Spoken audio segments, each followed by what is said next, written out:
want to talk to yourself? I'm making a video. Can you go play? I can. Alright. I can see it. Can I be in your video in a minute? Do you want to come sit down and wave bye and then go play? Sit down. Okay, thanks. You're welcome.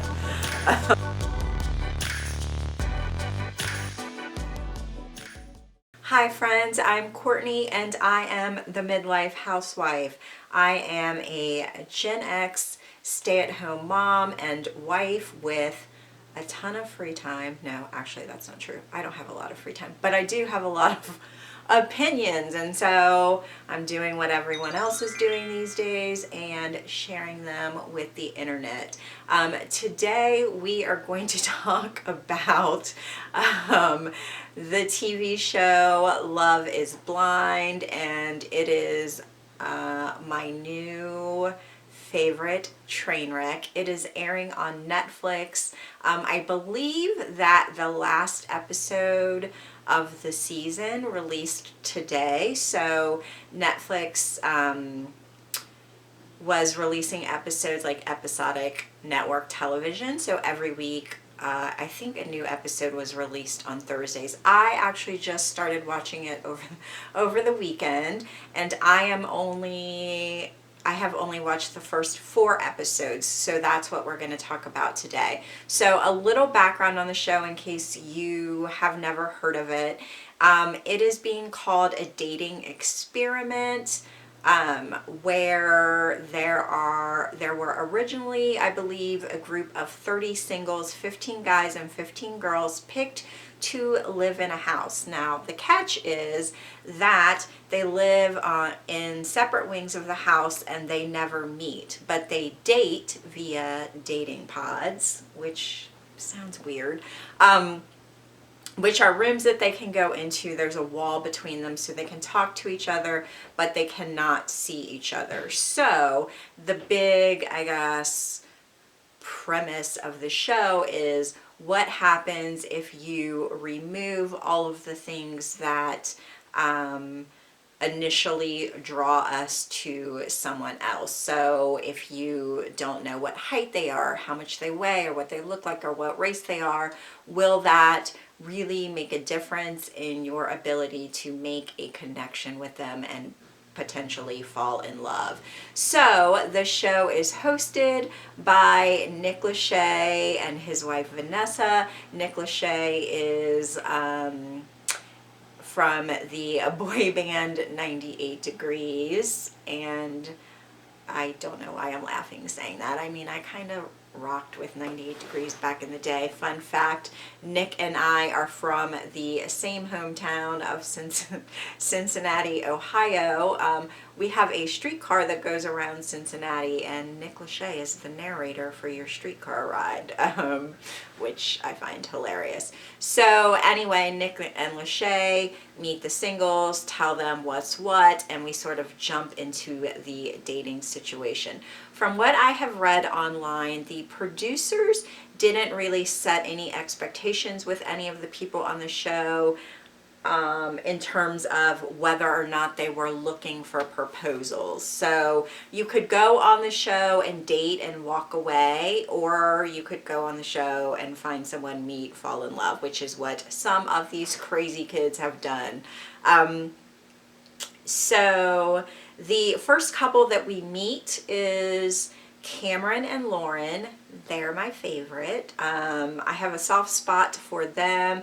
Lauren is, I believe she's 32. She's a content creator, and I think Cameron is 33. He's a scientist from Maine. She is black, he is white. My husband and I are an interracial couple as well. I am black, he is white, so of course I joked that Lauren and Cameron were the younger, better looking version of my husband and I. So they meet, it gets fairly intense really quick. I think by day 2 they had, you know, he kind of goes back to the guys and he's like, yeah, I'm pretty much done. Like, I found my person. She is equally smitten. I think day 3 is the first time that the I love yous come out, and by day 5 they're engaged. Day And she actually says, I've had food in my refrigerator longer than this relationship, which I thought was funny and very true. So they get engaged on day 5, and then they exit out of the house. The next guy that we meet is Barnett. And he reminds me of every douchey frat guy ever. He thinks he's far more charming than he actually is. He makes like gross and smarmy jokes. There is one of the single women on the show, her name is Diamond, and that he goes into the dating pod with her, and one of the first things he says, I think he says, oh, my name is Barnett, and she's like, oh, hi, I'm Diamond, and he's like, oh, are you a stripper? Like, really, dude, that's what we're going for. So yeah, I'm not impressed by Barnett at all. But Barnett manages to find not one, not two, but 3 single women who are really into him. It is a frightening state of affairs if you're single these days, apparently. So he first kind of develops this relationship with Amber. Amber is like Barnett in that she thinks she's a far better catch than she actually is. And she gives off big, not like other girls' energy that is an immediate turnoff for me, not so much for Barnett.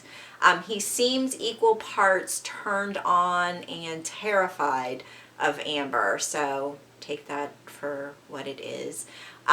He also develops a relationship with Jessica. She is a 34-year-old from Chicago. How do we know she's 34? She tells us 500 times in 20 minutes. So she seems to be really hung up on the fact that she's 34 and unmarried. I don't know what that means. And she also has like a high-pitched baby voice, which I found really hard to listen to for a long time. But that's just me. And then the other woman that he develops a relationship with is named LC, and out of the 3 women, she appears to be the most down to earth, the most like, she's the girl that I would want to be friends with and like hang out and go shopping and grab a coffee and like do goat yoga or whatever it is the kids are doing these days for fun. So yeah, that's like a little love square that's going on. And then we also meet Mark. He is 24 and he's from Chicago, and he instantly falls for 34-year-old Jessica. She is very hung up on the fact that he's 10 years younger than us, and she tells us that almost as much as she mentions the fact that she's 24. And so, yeah, the fact that so all the women are living in the house together provides some tension. There's some tension between Jessica and Amber, and then there's also some tension between Barnett and Mark because, you know, Mark is really into Jessica and Barnett's kind of into Jessica, whatever. Then we also meet Carlton and Diamond. So,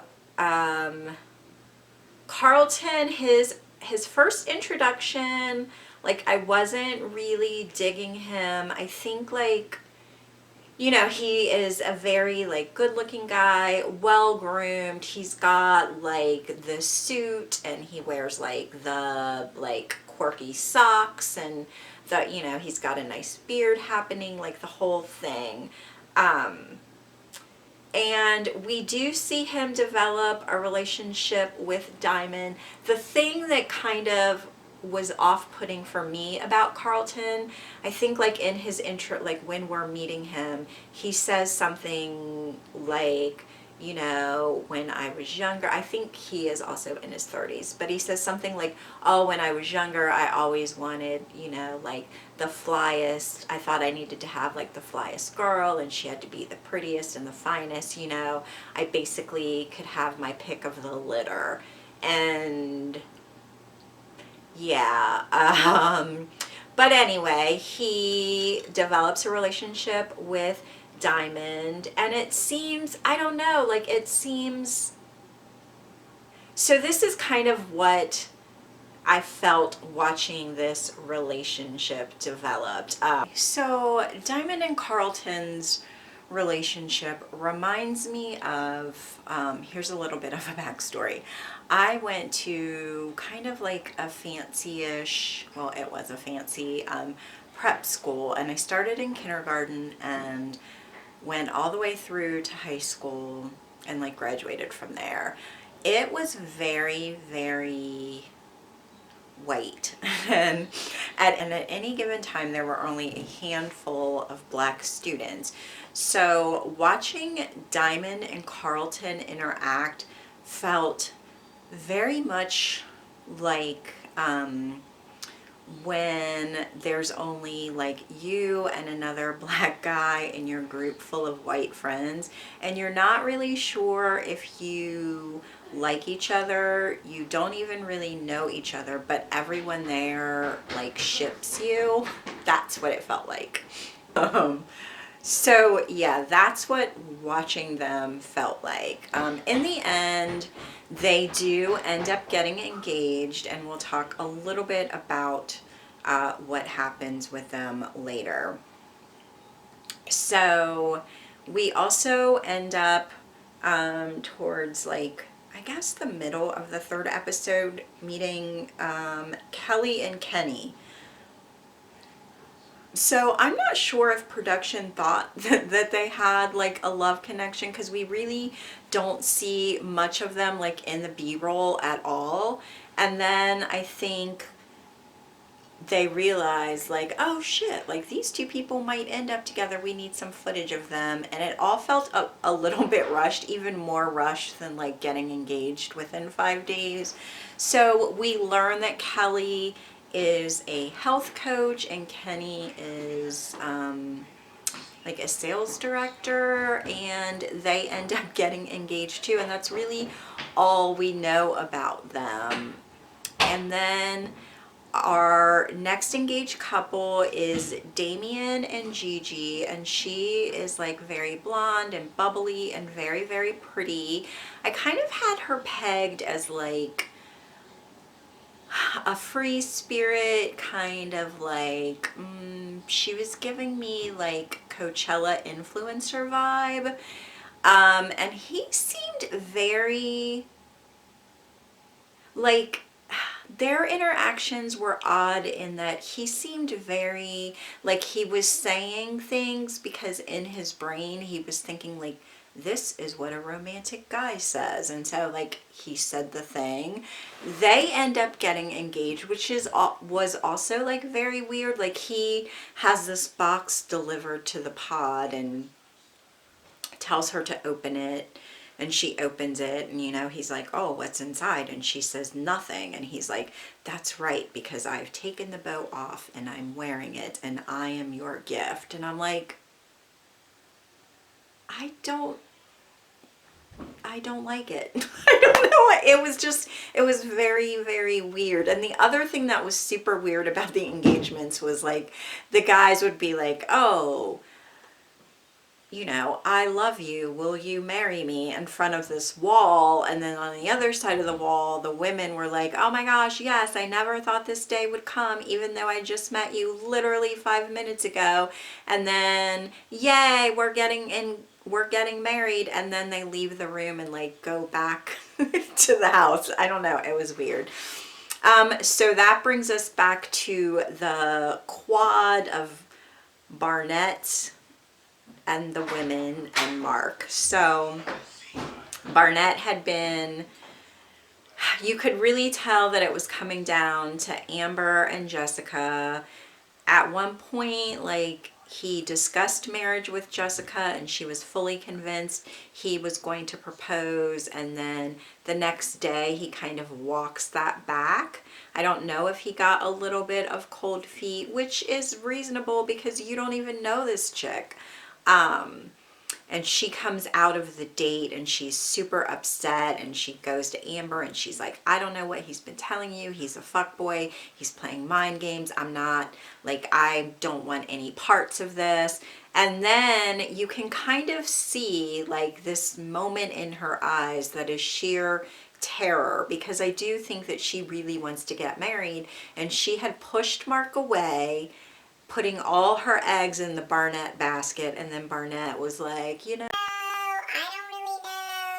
And then she was like, oh, it was that freak out, like, oh my God, I've pushed away this sure thing for the thing that I really want. So then she has to go back to Mark, and she's like, oh, but babe, baby, babe, it's us. I love you. Oh my gosh, babe. And like, you think that Mark has some sense, because he does say to her, like, I'm nobody's second fiddle. I know my worth. But then in his confessional, he's like, you know, my mom told me, like, if you love someone, love something and set it free and it comes back to you, then it was meant to be, which is not great advice. Stop telling people that.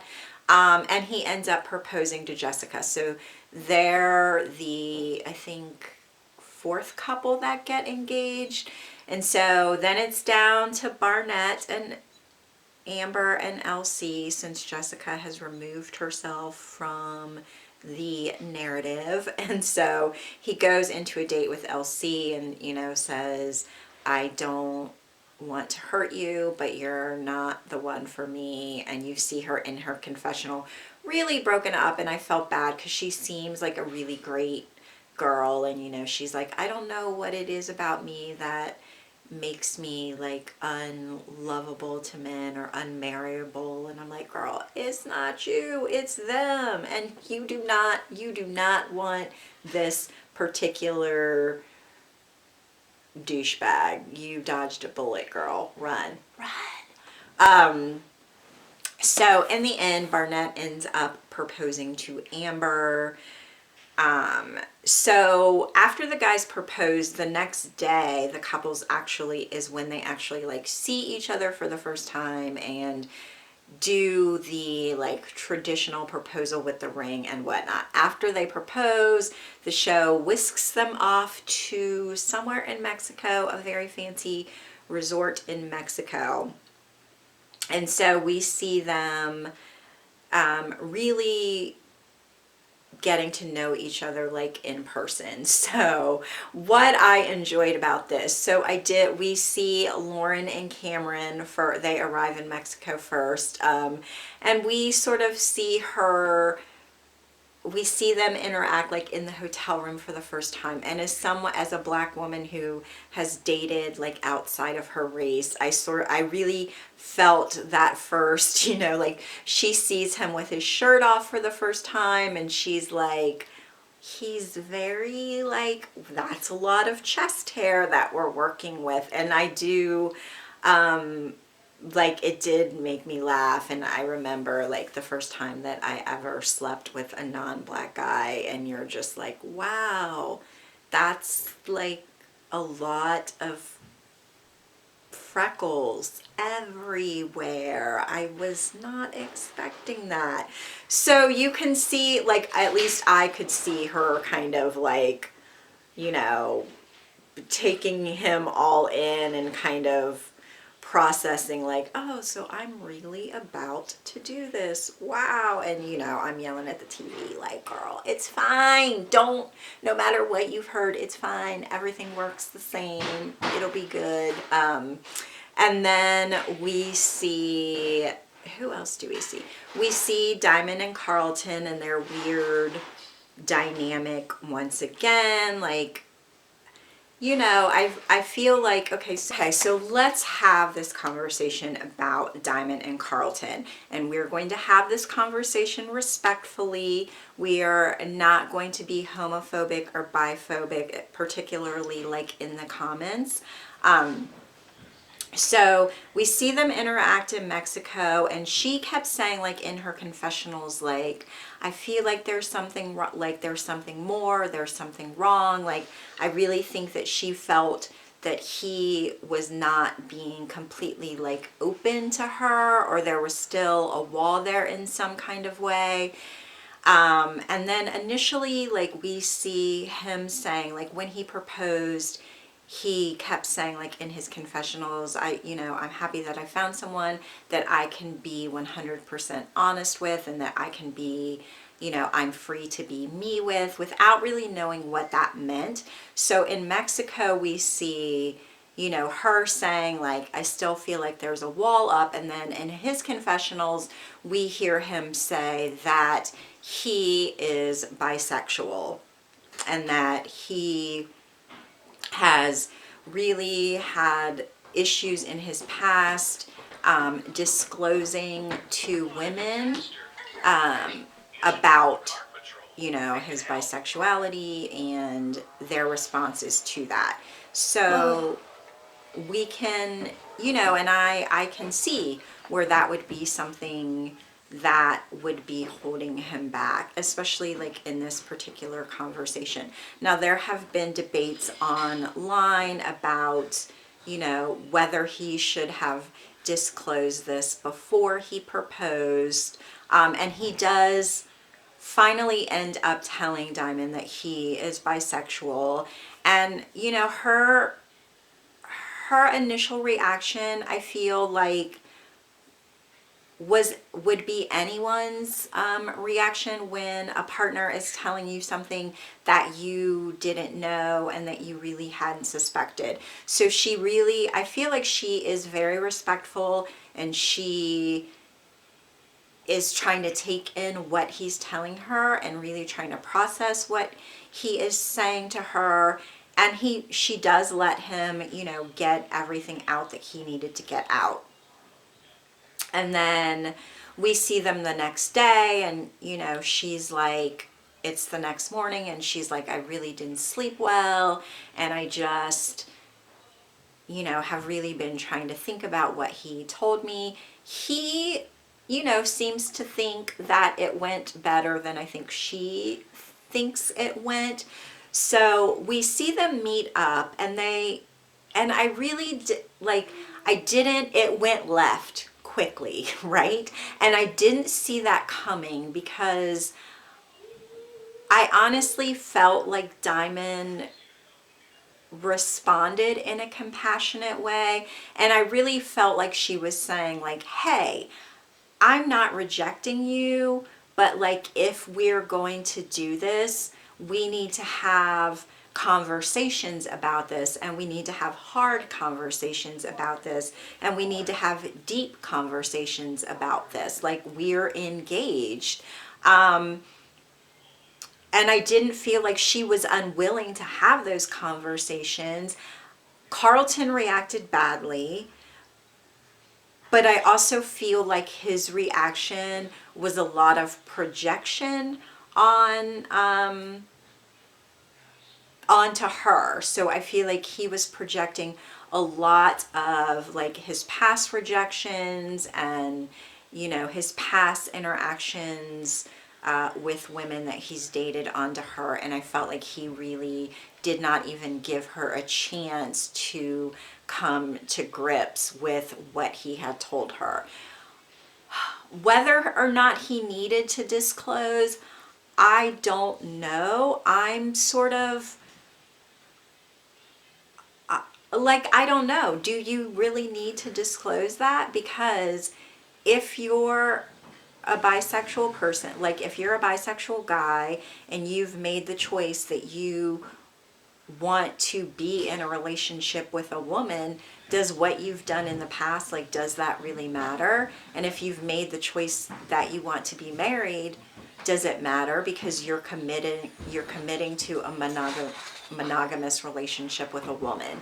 So I'm not sure, but yeah, his reaction was bad, and it made me really sad to see things end the way that they did. So they end up going their separate ways and leaving.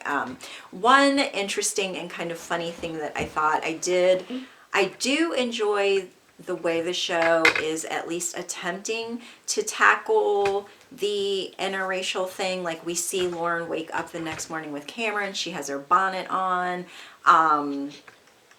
And so we see them go kind of on a date on the island, and they are, you know, they are talking, you know, she's saying like, I've never dated a white guy, and you know, my family will probably have some feelings about this, and my dad will probably have some feelings about this. And for me personally, it was just refreshing to see. I mean, my parents were both open-minded to my relationship with my husband, but they were also older. My parents were born in the 30s and grew, you know, came up during the age of segregation. They both fought in the civil rights movement, and so, you know, I'm sure that they felt some type of way. But you know, my husband and I have been together for 17 years, and so over the past time, like, we have talked about it and discussed it, particularly now with the political environment the way that it is. I think these are important conversations to have, especially early on. So I was happy to see that being brought up. So we see Amber and Barnett interact, and their interactions go the way that I assume that they would. Yeah, so I think that Amber and Barnett are going to be that couple that like,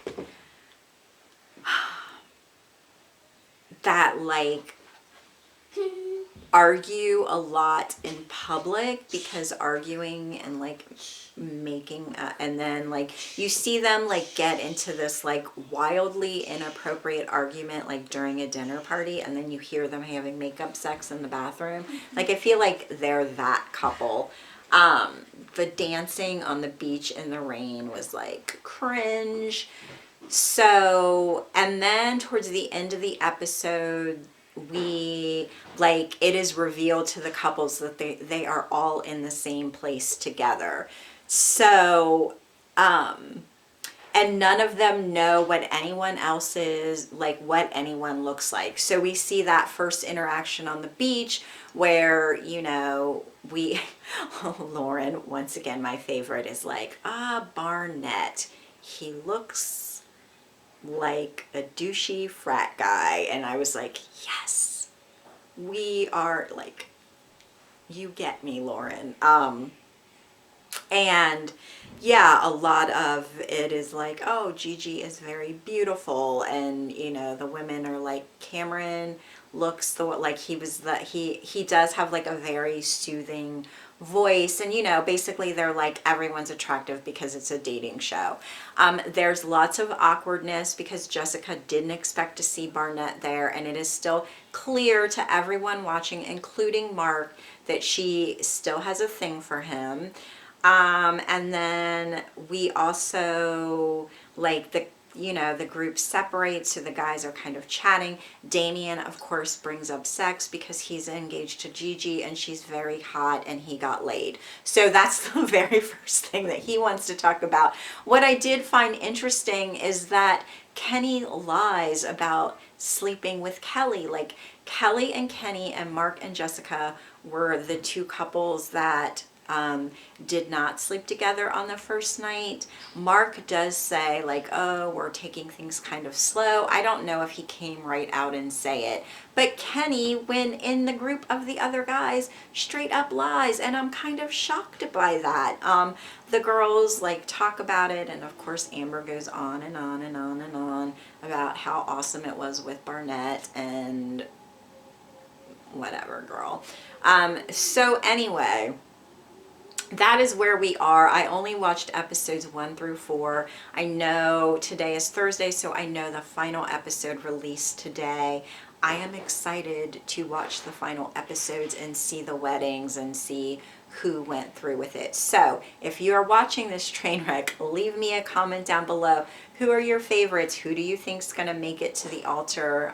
What was your response to Carlton and Diamond? I'm wondering if they're going to have a follow-up, and a follow-up with them specifically, because I kind of want to see once they each have time to cool down, like what the response was. So yeah, thank you guys so much for watching. This has been kind of a blast. If you like this video, be sure to give it a thumbs up. I would be delighted if you hit the subscribe button down below. And this is your daily reminder: Bernie Sanders is not a Democrat, and Jeffrey Epstein did not kill himself. Till the next video, bye.